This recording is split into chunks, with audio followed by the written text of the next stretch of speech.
Right. Welcome back to Nick Lenz's Comic Corner, Classic Lesson Known Classics.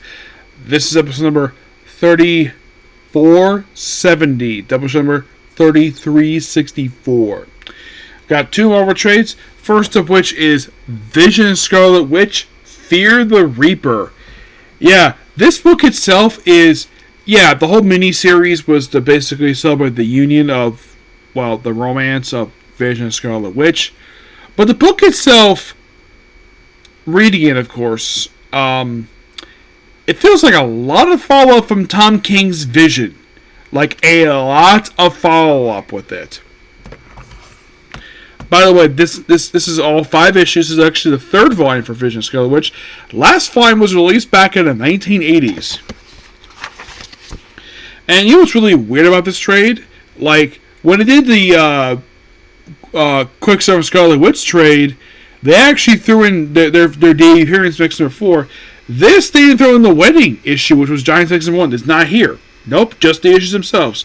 Written by Steve Orlando, who basically is continuing writing for Scarlet Witch, even under his new relaunch title of simply Source Supreme, because after the events of Wonder Woman Doom, she scores 3 now. So Lorenzo Tamiya does issues 1 through 3. Cole does issue 3 with Just Pico. Kamiku does pretty much from the remaining couple issues. So, mostly they talk about these mysterious doors. These weird doors, and this guy goes in, and we have Wanda talking to what appears to be somebody associated with witchcraft. And then we have Hell's Bikers, basically looks like a version of Hell's Angels show up at Wanda's shop, and then for some weird reason, one of them decides to drink gasoline, make himself with demons, and then of course, basically, by the way, this is Darcy Lewis. Yeah, Steve Orlando brought in a person who debuted in the movie Thor. Yes, so Wanda basically fends people off. And then the Vision shows up, and of course, Darcy's like, Vision, I hope you're not here for an oil change. Nonsense, I didn't make work and play. And gotta love the fact Vision here is his classic garb. In case you're curious about the way they look in the cover, yeah, we'll get there. And then after with them, and then we have where it's Death's Door. And then we start referencing the Vision series that came out 11 years ago. Yeah, and this book came out 10 years, last year. In case you're curious though, the Vision book was 12 issues, and it was actually really good. It's to date, I think it's Tom King's only Marvel book. And it is interesting to see what following some of Tom King did. Mentioned have his wife and son. Of course, Vision doesn't bring up the fact that his wife's brain power is based on Wanda's. Yeah, and of course, thinking about his son. And then it flies out. Then we see Vib go up to do some Champions work, obviously. I'm guessing, anyways.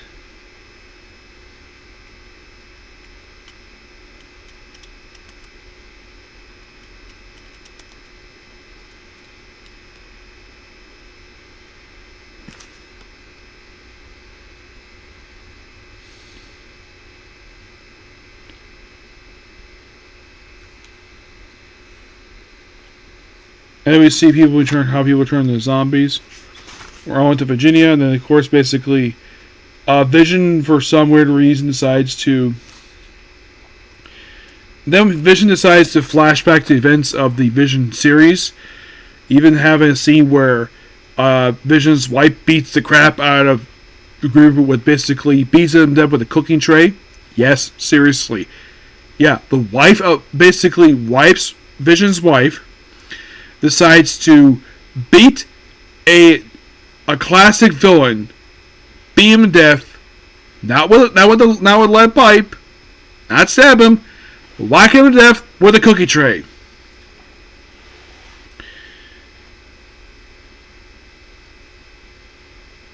And then for some reason Vision decided to shed the outfit he was wearing while he phases to his own kitchen. And then we see Grouper here is back. Yeah, he's actually surprisingly been dead since Vision number 1. and he looks still kind of dead. He's not actually alive. He's actually he's acting like an action reaper now. Yeah. So yeah, then pretty much basically doesn't really phase him. And at one point, the Green Reaper actually does kill the Vision. But Wanda needs him, and then of course she transforms into his wife form. Okay, a bit of an explanation for the wife form. Okay, he did assume this when John Byrne wrote the title for Avengers West Coast. It was a weird story where Vision went missing, and then of course apparently like this of course was during a period of time where Vision and Scarlet Witch were married, and she was unhappy with members of the U.S. government trying to experiment him. So basically, she demanded he be freed, and he was. But he turned all white.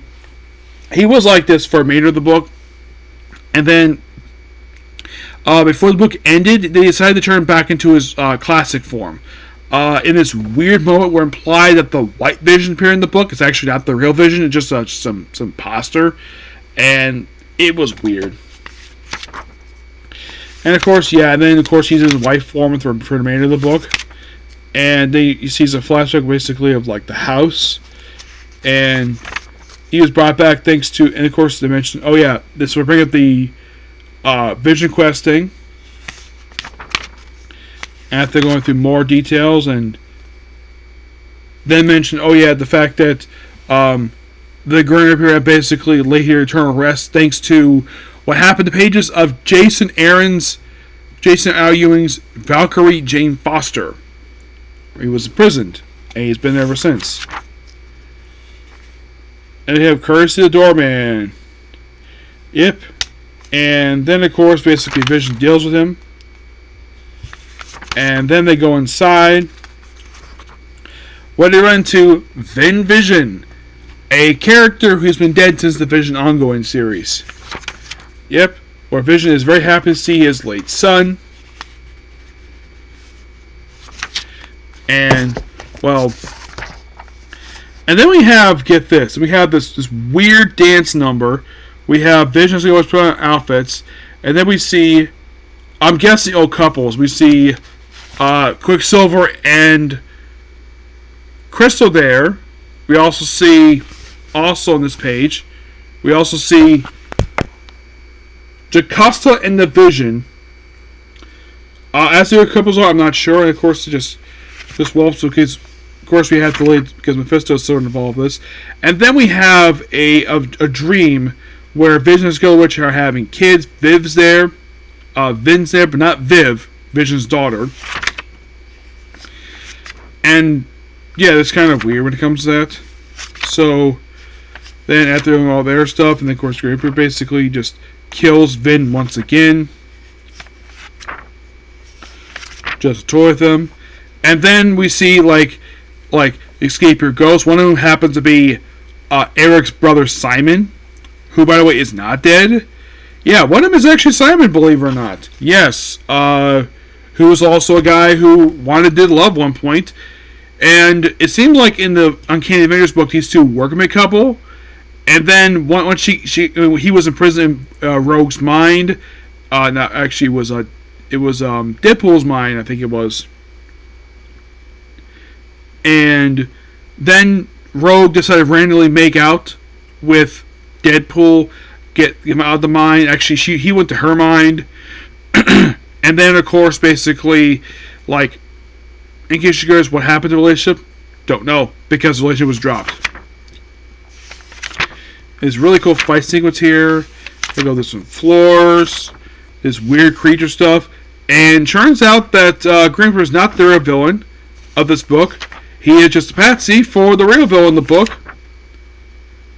Gargantuous, an old H.P. Lovecraft monster, who I think Jack Kirby created this creature. And the last issue is them battling this creature. And then be defeated by another creature who's there in this weird space. The Green Reaper basically, and of course they reference the Vision, Scarlet Witch book, which just ended. And then, of course, they have this little dream sequence spend time on this planet together where, like, suppose they have a marriage, and then presumably, and then Vision and Scarlet Witch have sex, because why not? And it looks like they just grow old together, argue, and then it turns out, yeah, we just all just a dream, and then of course, Vid basically gives her father a hug, goes off, and then the book ends with her she's back in her antique shop with Darcy Lewis. There is remains of Simon, basically the Grim Reaper, and it says Scarlet Witch will return in another solo book. Now you're thinking, like, because the thing is, they ended the second volume for Scarlet Witch for this miniseries, and then you think, oh, they will resume another Scarlet Witch book right afterwards. Nope, they decided to do something different. Because events of One World Under Doom, they decided to launch the Sorcerer Supreme title, starring Scarlet Witch and written by Steve Orlando. But this book is really good. I love all the references. I like the next table that does all these references to really good stories, mentioning Vision Quest, Tom King's Vision. Of course, yes, he referenced his own work too, but I like it when people do that. But at least the case of this book makes sense. It's just that the trade itself does lack one thing. In my honest opinion, they should have included Giant Size Avengers #1 in here. They should have, because that's when these two originally got married. But they chose not to include it. Yeah, and that was also the most recent volume fiction of Scarlet Witch. And yeah. So yeah, next up is What If the Disney characters become Marvel characters? Yeah. You have What If Donald Duck became Wolverine? What if Donald Duck became Thor? What if Minnie became Captain Marvel? What if Making Friends became Fantastic Four? What if Making Friends become the Avengers? What if Donald Duck became Iron Man? What if Goof becomes Spider-Man? Yes, seriously. It's a Disney take on What If. And yeah, but I'm not sure why they call this costume the Captain Marvel costume, even though that is not the Captain Marvel costume. Yes, the writer got the... It's like they're trying to push... It's like Marvel is trying to, in current day, forget the fact that Carol Danvers was Miss Marvel. She has been Captain Marvel since 2012. That is not her Captain Marvel costume. That's her first Miss Marvel costume, released back in the 70s. That part is incorrect. It should be what if Minnie Mouse become Miss Marvel, not Captain Marvel. And these are the writers: Luca Barari, Steve Balke, Rico Shah. You're thinking, who the heck did I have no idea. Artwork by Gita Pasito, Donald Cerrari, Loreno Pacifico, Alejandro Pacifico, Francisco de... I have no idea who these people even are. And presumably the same people. So, in the case of... So, what's the first one here? Donald Duck becomes Wolverine. Yeah, it is, simply put, basically, they're in Duckburg. And you have Donald dreaming, and then, of course, basically you have Mickey becoming Hawkeye. Yes, Hawkeye. Mickey Mouse becoming Hawkeye. And then Donald just gets up, gets hit in the head, and thinks he's Wolverine. Yep. He has a dream that he basically, it's like, yeah, he's got the hair. He acts like he's Wolverine, all because he got hit in the head, and referencing all Wolverine's costumes. It's like, yeah, Disney-fied the Marvel Universe. And fight off against this creature here.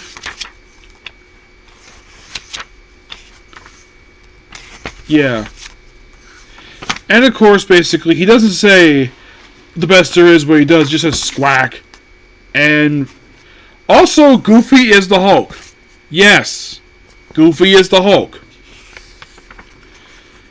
Also, Pete is actually Red Skull for reasons. Yeah. Then we have What If Donald Became Thor, where it's simply a parody of Journey to Mystery number 83, which is Thor's debut. Yeah, that is literally what this is. It's called Donald Duck versus the Stone Ducks of Saturn. Yeah. Yeah, this is basically Donald Duck's taking that. And of course, they go to Norway, and of course, the Duck aliens. Of course, Donald's got he's got a shovel, not a cane, a shovel. And then he just happens to come across a stick, and then smash against a rock, becomes Thor. Yeah, unlike in the case of the Wolverine, which just feels like them just do whatever, this feels like basically a complete parody of that book. And then fight up against Giant Robot. Yeah, it's obviously Giant Mystery. So, and then we have, now this is where I call a lie here. That is Miss Marvel, not Captain Marvel. Yeah, the cover itself is definitely, it's basically a homage to Miss Marvel #1, released back in the 1970s. Not Captain Marvel, Miss Marvel. Now, the costume's fine, the cover's fine, the name is incorrect. So it should be called What If Minnie Became Miss Marvel, not Captain Marvel. Yeah, press get Miss. It's Miss Marvel. Yeah, and because then we have a Duck who's clearly a take on Jameson, who basically is, it's like, be a journalist. Minnie is supposed to be Carol Danvers, and then Pete becomes a Scorpion, which, yeah, this is definitely not to that issue because Carol Danvers fought Scorpion in her first comic book that she had as Miss Marvel. Yep, after with a Scorpion. Then dealing with some other robots here. And then you have Scrooge fending off against Magic the Spell, which I thought that was kind of fun. Oh yeah, and also her talking to Cat Figaro.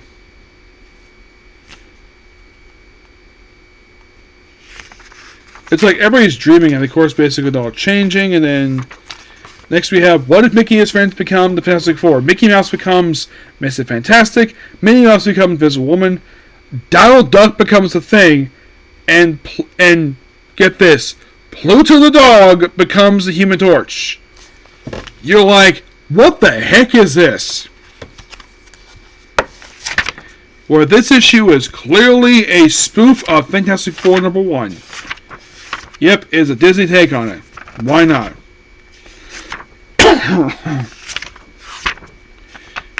Yeah. And Pete's there, who's acting like at the moment. It's okay. Then we have What If Mickey Friends Become the Avengers? Where Mickey Mouse is Iron Man, despite the fact we also have a Donald Duck one-shot where he becomes Iron Man. We have Donald Duck here once again be Thor. Goof being the Hulk. Pluto here being Ant-Man. Yes, Pluto the dog becomes Ant-Man. And Minnie Mouse becomes the Wasp. And they fight Donald Duck, who is Loki. Yes. And Odin is Scrooge. Yes, believe it or not, Scrooge McDuck is Odin. Because why not? And it is weird seeing, like, all the Disney characters take out the classic Marvel characters. And then for some random reason, not really sure why, where after we have basically Donald fighting Donald, where and then Minnie's first costume she puts on. Actually, no, this actually is supposed to be Daisy Duck, who is supposed to be Lady Sif.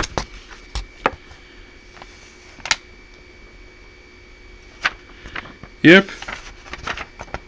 Yeah, and the problem with Goofy being the Hulk, yeah, they just pay him in green purple pants. He doesn't act like the Hulk. Yeah, this is why this stuff doesn't really work. Yeah. And then we have Donald Duck becomes Iron Man, which is clearly a spoof of Tale of Suspense number 39, where you have Donald have all these people here like trying to rob the bank. And how has Donald become Iron Man? Well, he gets kidnapped, armor for gardening, and becomes Iron Duck. Yes, and for some random reason, instead of using the old big bulky armor that debuted in Title Suspense number 39, they decided to go with the Mark III armor. Not sure why, but that's what the writer decided to do because they mistakenly assumed that that's what the outfit was in the debut comic book because they saw the cover. And last book is, What If Goofy Becomes Spider-Man? And I kind of buy how the story explains how he becomes Spider-Man. Of course, he's a bit off-putting because we have this girl who's, I think it takes supposed to be his mom or Spider Goofy, and we have all these other characters here. I mean, he has supposedly like his uncle dying, and then fight up against the Bigo Boys.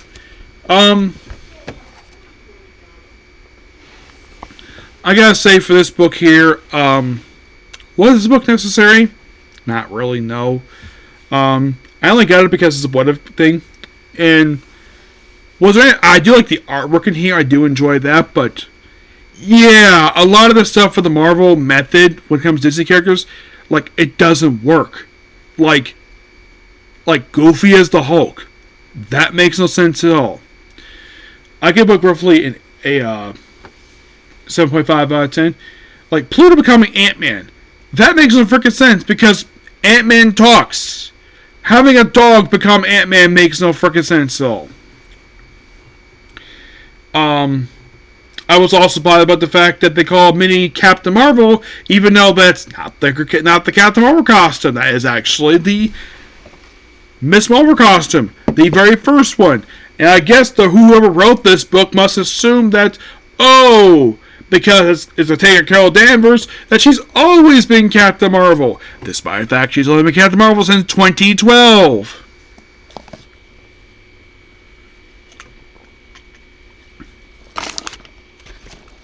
The only one here I actually did like was Donald Duck Thor. That was kind of fun. It felt like basically with that one, they were trying with that one. But the only thing in here... Now, I thought it was really weird that Iron Man identity was shared by two people in this book, this what if stuff. Like, first is Mickey Mouse, and then it's, of all people, it is Donald Duck. Now, do I think Donald works as Iron Man? No. No, he does not. Rick Sparrow is Thor, then he does Iron Man. And by the way, Mickey goes through two different identities in this book. In these books. First, he's Hawkeye. And the only thing for Goofy that makes sense for him to do, based on his personality, it's just that I think the Spider one kind of works in the way they presented it. It's just that the only things I felt as though didn't work. Did I feel as though Minnie worked as Miss Marvel? Not Captain Marvel, Miss Marvel. I think she was fine as a version of Carol Danvers. That's fine. So, I thought that was fine. That worked perfectly fine. Her as the Wasp. That was a nothing appearance by that version of Minnie Mouse. Yes, that was nothing. It's like, let's put Minnie Mouse in his costume because they have her dress up as Carol Danvers. Yeah. But okay, for Mickey Mouse, surprisingly, Mickey does not have his own one. Donald had like freaking 3 of them. He had Iron Man, Thor, and Wolverine. Goofy had roughly 1. And Mickey was just him and his friends. Like if he shows a little kid, they would probably love this. But as a longtime horror fan, like the stuff in here just didn't work. Like, did I think Donald Duck worked as Wolverine? No. It didn't work. That's not going to put this up with that one. Iron Man was interesting, but Yeah, it's just that because Disney characters are so limited, they couldn't have anybody else. And to have Pete be the Red Skull, of all people, Red Skull, one of the most, uh, one of the most racially divided villains in Marvel Comics history, the Red Skull. I get the fact Pete tends to be because of villain sometimes, but why the Red Skull? And Donald basically was taking way too much screen time in these books. Like instead of being Thor, Iron Man, and Wolverine, he was also being Loki. Yes, a version of Loki. And I did like the fact Scrooge, this version of Scrooge became Odin. I thought that was fine. And I thought it was interesting to have Daisy Duck do something. Yeah, having her become Lady Sif, that was an interesting idea. But here's kind of the thing with the original appearance. If anybody's ever read debut appearances of any of these characters that this book is trying to spoof, you're like, doesn't work for a lot of these characters. Yeah, so these what they homaged. So Donald Duck as Wolverine, that's probably not homaging his debut from Hulk 180 181. That's more like a parody of like the Weapon X storyline. Becomes Thor. That's I Was Journey to Mystery 83. Minnie becomes Captain Marvel. That's Miss Marvel number 1. Making his friends become Fantastic Four. Fantastic Four number 1. Avengers number 1. Though a very bad parody. Becomes Iron Man. Tailspins 89. Who becomes Iron Man. Minus 15. Yes. I don't have a problem with the what if concept. It's just that I kind of feel this with this book here. This particular book, that it's like I had this funny feeling that this book was editorially mandated because prior to seeing this book, I never heard of this book at all. And if you're curious, how long ago did these issues come out?